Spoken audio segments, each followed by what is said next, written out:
अथ वेदस्वाध्यायः।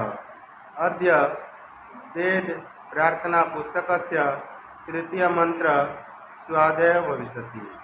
तत्र स्वाध्यमानमन्त्रस्य अग्निना रयिम् अश्नावत् कोशमेव इत्येतानि प्रथमानि पदानि सन्ति। पृष्ठसङ्ख्या 14। ॐ अग्निना रयिम् अश्नावत् कोशमेव दिवे दिवे यशसां वीरवत्तमम्। शब्दार्थः: अग्निना ईश्वर की आज्ञाओं का पालन करते हुए रहीम विद्या आदि धन को अश्नावत् प्राप्त करे, जो कोशमेव पुष्टि करने वाला है, दिवे दिवे प्रत्येक दिन यश सम यश को बढ़ाने वाला हो, वीरवत्तमम वीर निर्भीक बनाने वाला हो। भावार्थः: हे परमपिता पवित्र परमेश्वर, आपके द्वारा प्रदत्त वैदिक धर्म और विधि विधानों के अनुसार ही हम अर्थोपार्जन करेंगे और ऋषियों द्वारा प्रतिपादित शास्त्रों में उल्लिखित सिद्धांतों निर्देशों का परिपालन करते हुए ही उस अर्थ से भोग्य साधनों का संग्रह करेंगे और महापुरुषों द्वारा आचरित व्रत संकल्प से युक्त होकर ही उन भोग्य साधनों का सुख प्राप्त करेंगे। इसके विपरीत अपनी इच्छा से या समाज में प्रचलित अवैधिक, अप्रमाणिक, अनादर्श, हानिकारक शैली से न अर्थोपार्जन करेंगे, न साधनों का संग्रह करेंगे, न उनसे विषय भोगों को भोगेंगे।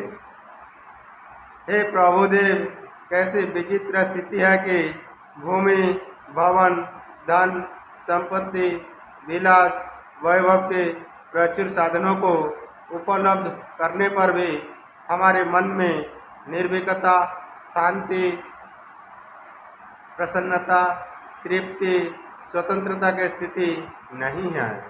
इसका कारण अब समझ में आ रहा है कि धन, यश, उपभोग के साधन पवित्र नहीं है।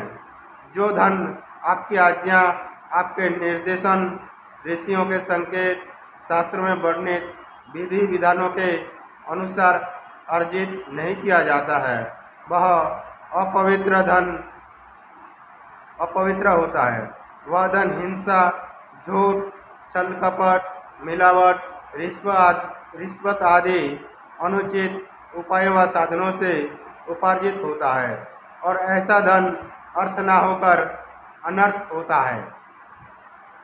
ऐसे अनर्थ से सुख, शांति, प्रसन्नता, नींद, भूख, स्वास्थ्य, संतोष, तृप्ति, स्वतंत्रता की उत्पत्ति नहीं होती। हे सर्वज्ञ, सर्वंतर्यामी अग्निदेव, आपकी उपासना करते हुए और आपकी आज्ञाओं का, निर्देशों का पालन करते हुए पवित्र धन को हम समाज में राष्ट्र, विश्व के कल्याणार्थ दान, सत्संग, साधु सेवा, चिकित्सालय, औषधालय, विद्यालय, गौशाला, अनाथालय आदि उत्तम कार्यों में लगाकर यश, प्रतिष्ठा, सम्मान, कीर्ति को बढ़ावे। हे परमेश्वर, आपके इच्छानुसार अर्थोपार्जन तथा अर्थ विनियम करने से ही मनुष्यों की स्वार्थ वृत्ति, कायरता, भीरुता, निर्बलता, आलस्य, प्रमाद, कंजूसी आदि नष्ट होती है और हे मनुष्य को शारीरिक सौंदर्य, पुष्टि, बल, लावण्य आदि की प्राप्ति होती है और उनके सामाजिक उत्साह, बल, पराक्रम, प्रगल्भता, वीरता की वृद्धि होती है। बुद्धि में सात्विकता, मेधा, एकाग्रता, निर्णय शक्ति बढ़ती है और आत्मा में शांति, प्रसन्नता, आनंद की प्राप्ति होती है। आपकी आज्ञाओं तथा निर्देशों का पालन करते हुए जीवन चलाने पर ही उत्तम संतानों की प्राप्ति होती है और वे दुराचार, भ्रष्टाचार, नास्तिकता, स्वच्छंदता, आलस्य, प्रमाद, लंपटता, उदंडता, अन्याय, अत्याचार आदि दोषों से रहित होकर अपने उत्तम उत्तम गुण कर्म स्वभावों में समाज राष्ट्र की कीर्ति को बढ़ाते हैं तथा श्रेष्ठ उत्तम कार्यों को करते हुए सत्कीर्ति की सुगंध को सर्वत्र फैलाते हैं। हे अंग अंग में व्याप्त प्रभु, आपसे यही प्रार्थना है कि जो कुछ करे आपकी आज्ञा के अनुकूल ही करें। आप तो हमारे अंतःकरण में विराजमान होकर प्रतिदिन, प्रति घंटे, प्रति क्षण हमें निर्देश करते रहो। आप जैसा कहेंगे हम वैसा ही करेंगे, उसके विपरीत नहीं करेंगे।